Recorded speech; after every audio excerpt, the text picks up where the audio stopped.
بسم الله والحمد لله والصلاة والسلام على أشرف رسول الله وعلى آله وصحبه أجمعين أما بعد. ഏറ്റവും ബഹുമാനാദരവുകൾ നിറഞ്ഞ ഉസ്താദന്മാരെ, രക്ഷിതാക്കളെ, പ്രിയപ്പെട്ട നാട്ടുകാരെ, സ്നേഹം നിറഞ്ഞ സുഹൃത്തുക്കളെ, കാരുണ്യക്കടലായ പ്രവാചകർ മുഹമ്മദ് മുസ്തഫ സല്ലല്ലാഹു അലൈഹി വസല്ലമ തങ്ങളുടെ 1500-ാം ജന്മദിനം കൊണ്ടാടുന്ന ഈ അസുലഭ മുഹൂർത്തത്തിൽ ആ പ്രവാചകരുടെ തുല്യതയില്ലാത്ത സ്നേഹം എന്ന വിഷയത്തിൽ അല്പം സംസാരിക്കാനാണ് നിങ്ങളുടെ മുമ്പിൽ ഞാൻ എഴുന്നേറ്റ് നിൽക്കുന്നതിന്റെ ഉദ്ദേശം. അതിന് തൗഫീഖ് തന്ന അള്ളാഹുവിനെ ഞാൻ ആദ്യമായി സ്തുതിക്കുന്നു. അൽഹംദുലില്ലാഹ്. സ്നേഹം ചോർന്നു പോകുന്ന ഇക്കാലത്തെ മുത്തുനബി സല്ലല്ലാഹു അലൈഹി വസല്ലമ തങ്ങളിലേക്ക് നാം തിരിഞ്ഞു നടക്കേണ്ടതുണ്ട്. ഭൂമിയിലുള്ളവരോട് മുഴുവനും നിങ്ങൾ കരുണ പുലർത്തണമെന്നാണ് ആ പ്രവാചകർ നമ്മോട് കൽപ്പിച്ചത്. എങ്കിൽ മാത്രമേ ആകാശത്തിന്റെ അധിപൻ നിങ്ങളോട് കരുണയും സ്നേഹവും പുലർത്തുകയുള്ളൂ. കുഞ്ഞുങ്ങളെ കാണുമ്പോഴേക്കും മുത്തം വെച്ചുകൊണ്ട് സ്നേഹത്തിന്റെ ബാലപാഠം മുത്തുനബി സല്ലല്ലാഹു അലൈഹി വസല്ലമ തങ്ങൾ പഠിപ്പിക്കുന്നു.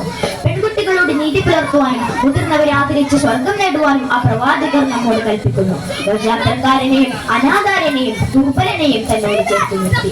ആ പ്രവാചകരുടെ സ്നേഹം മനുഷ്യരോട് മാത്രമായിരുന്നില്ല, മൃഗങ്ങളോടും പക്ഷികളോടും ലോകത്തിലെ സർവ്വജീവജാലങ്ങളോടും പ്രകൃതിയോടും ഒരുപോലെയായിരുന്നു.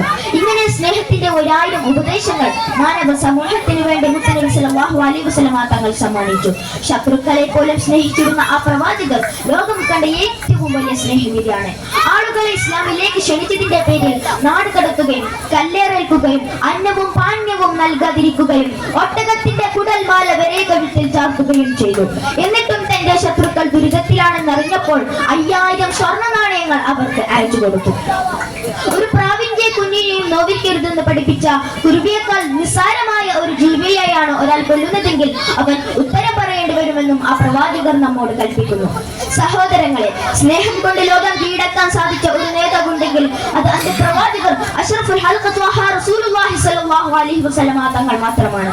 ആ പ്രവാചകരുടെ തുല്യതയില്ലാത്ത സ്നേഹത്തിന്റെ ഒരല്പമെങ്കിലും നമ്മുടെ ഓരോരുത്തരുടെയും ജീവിതത്തിൽ പകർത്തുവാൻ അല്ലാഹു തൗഫീഖ് നൽകട്ടെ.